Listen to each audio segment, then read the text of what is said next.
हा फिश किती क्रिस्पी आणि कुरकुरीत दिसतो आहे ना, तसा टेस्टी पण लागतो. हा आहे हलवा फिश.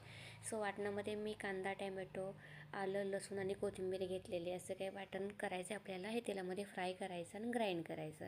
आणि काही घरगुती मसाला आहेत तर ते पण आपल्याला घ्यायचे आहेत, जे की घरचा मसाला आहे, फिश करी मसाला आहे, हळद आणि मीठ.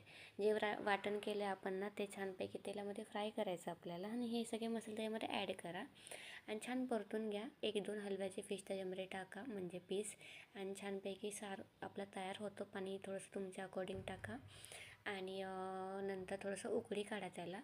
हलवा फिश पण लगेच शिजतो. आणि फ्राय करण्यासाठी तांदळाचं पीठ, कॉर्नफ्लॉवर, थोडंसं मीठ मी घेतलं आहे आणि त्यामध्ये छान फिश आपल्याला कोट करायचा आणि फ्राय करायचा.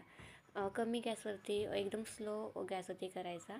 खूप टेस्टी लागतो हा फिश. सेम सुरमईसारखा लागतो आणि खूप टेस्टी झाला होता. या जेवायला. भेटूयात नेक्स्ट व्लॉगमध्ये. बाय.